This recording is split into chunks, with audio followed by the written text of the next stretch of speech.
नमस्कार, मैं अक्षर जसविंदर। आज हम पहुंचे हुए हैं निगासन में आखिर जानते हैं लोगों से राय, लोग क्या चाहते हैं, लोग किसको इस बार इलेक्शन में इस बार किसको वोट देना चाहते हैं और कौन प्रधानमंत्री बनाना चाहते हैं। हाँ जी, क्या नाम है? हमारा नाम रामकिशोर चौहान है जी। हाँ, हम यही ग्राम लूनियापुर के निवासी हैं। यहाँ रहते हैं। ग्राम सभा हमारी लालपुर पड़ती है। अच्छा, इस बार आप क्या चाहते हैं इलेक्शन में, सरकार चेंज हो या? सर, इलेक्शन में अब 10 साल मौका दिया गया हमारे पीएम साहब मोदी जी को। अब हम लोग सब जनता ने अपना स्पोर्ट बना चुके हैं कि अब की बार हम विपक्ष को बनाएंगे, सरकार विपक्ष की सरकार बनाएंगे, राहुल गांधी को प्रधानमंत्री बनाएंगे। क्या मोदी जी ठीक नहीं है क्या? मोदी जी अगर जो वो कहते हैं कि कोई गरीब नहीं रह गया है, अगर गरीब नहीं है तो ये 80 करोड़ जनता को राशन क्यों देते हैं? गरीबी में राशन की तो ज़रूरत रहती नहीं है। और जब तक ये भारत में राशन देंगे तब तक लकवा की बीमारी से देश ग्रस्त रहेगा जी। और यहाँ जो काम होता है वो नेताओं का होता है, गरीब जनता का कोई काम नहीं होता है। अब मान के चलें, अगर जो हम अपनी बात बताएं तो हमने 2 बेटियों की शादी की। हम भूमिहीन आदमी हैं, हमारे पास खेती ज़मीन नौकरी कोई नहीं है, बच्चे भी नहीं, 3 बेटी हैं। हमने 2 की शादी की, दोनों में फाइल जमा किया है। लेकिन हमको बताया कि तुम ओबीसी पिछली जात में आते हो। अधिकारियों ने, यहाँ के अधिकारी सबको अंधा बना देते हैं इस सरकार में। सर, हम जनता से यही कहते हैं कि मान लो अब 5 साल के लिए सरकार बनाइए, अपन कांग्रेस की सरकार बनाओ।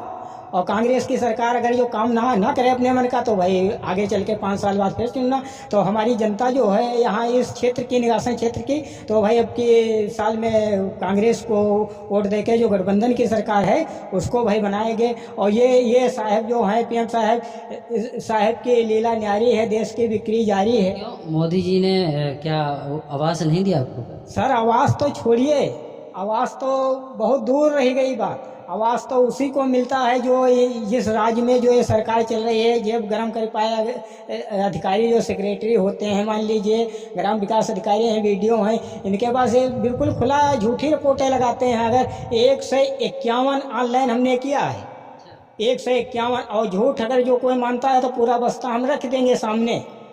लेकिन हमारा निस्तारण कोई नहीं हुआ, सब झूठी रिपोर्ट लगा देते, कोई सच रिपोर्ट नहीं लगती है इस सरकार में।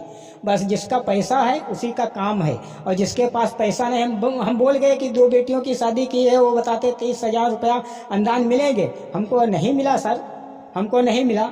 और वो प्रधानमंत्री मुद्रा योजना एक चलाना चाहते हैं, चला रहे हैं, बता रहे हैं कि मिल जाता है।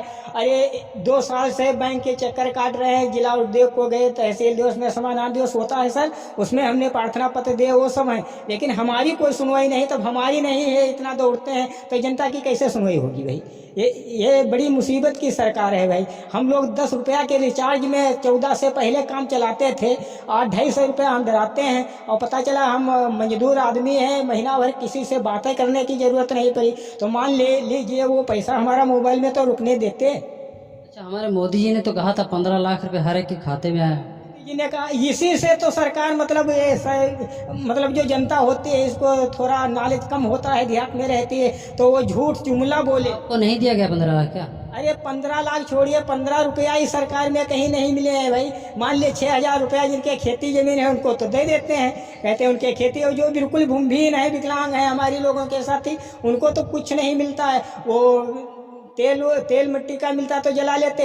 अब वो पैसा 1,000-2,000 रुपया वो कनेक्शन करवा दिया, अब वो भी काट देते हैं। अब वो तेल भी नहीं है, अब शाम को पाती जला कर तब खाना खाते हैं, पाती जला। मोदी जी ने सिलेंडर तो सबको फ्री दे रखा है। फ्री दे रखा है। अरे साहब, रेल भी गई, तेल भी गया, बिका हवाई अड्डा। सिलेंडर 1200 के पार कहाँ सोया है चौकीदार? क्या बताएं साहब, क्या क्या पूछोगे? हम क्या पूछें? हम तो कब्रिस्तान से होकर गुजरते हैं तो मुर्दे खड़े होकर पूछते हैं, क्या भाई साहब रोजगार मिला? तो कहते हैं क्या बताएं भाई, इसमें रोजगार। अब एक बात छोड़िए सर, हमने सन 17 में परिवर्तन यात्रा शोभित करने केंद्रीय मंत्री राधा मोहन सिंह ने निगासन आए थे, तो जनता से कहा था, हम भी वहाँ खड़े थे, उन्होंने कहा था अगर हमारा विधायक या सांसद जिला खीरी में बनता है तो मैं पचपेड़ी घाट पुल का निर्माण करवा दूंगा। आज सांसद भी है, मंत्री भी है, 8 विधायक भी हैं, उनके पचपेड़ी घाट कहाँ, पुल कहाँ गया? पुल कहाँ गया?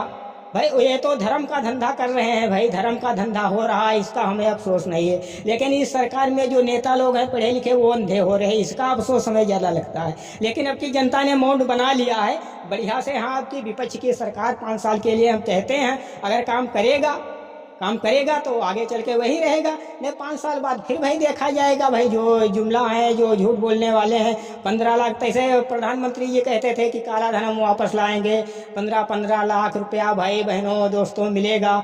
लेकिन आज हम मोदी जी से पूछ रहे हैं अपने पीएम साहब से कि 2-4 काले धन नामों के गद्दारों के नाम बता दो, कौन आया। अरे वो छोड़िए, हम लोग बांडों से पैसा जमा करते थे, इतना टैक्स लगा दिया उन कंपनियों को पे मोदी जी ने, तो वो कंपनी छोड़कर और सब उनको कुर्की डिग्री कर लिया, वो भाग गए। और पीछे साल जनवरी फरवरी में वो बांड जमा करवाया, तहसील में लाइन लगी, फिर 1000 2 हज़ार रुपये हमारे लोगों के खर्च हुए। आज तक वो पैसा नहीं। अरे तब आपने कंपनियों से ले लिया तो हम गरीबों के तो पैसा दे देते, उसमें ये बताया कि आप लोगों को तिगुना पैसा मिलेगा। अरे भाई साहब क्या हम तुमसे बताएं, उसमें लाइन लगी रहे तहसील में, हम भी 2 रोज गए, हमारे भी बांड ढूंढ रहे हैं, गरीब आदमी है जो कुछ पैसा जमा करते रहे, लेकिन वो कंपनी भाग गई। वो पैसा अच्छा देना चाहिए पीएम साहब को कि नहीं देना चाहिए? तो देना चाहिए, जनता को वो पैसा देना चाहिए। चलो 15 लाख तुम नहीं दे पाए हो, ठीक है। अच्छा आप क्या करते हैं? हम साहब मजदूरी करते हैं। कैसे गुजारा होता है? गुजारा जो कुछ होता है ये होता है, किसी दिन 24 घंटे में भोजन मिलते हैं और किसी दिन तो ऐसा हो जाता है 36 घंटे हो जाते हैं। मजदूरी किया, तुम्हारे घर पर गए, हमारे रुपया 400 हैं, हम तुम्हारे घर पे हाक दे रहे हैं, भाई साहब हो वो घर से आवाज़ आ रही है, अरे वो आज नहीं मिलेंगे कल ही मिलेंगे। अब भैया अब हम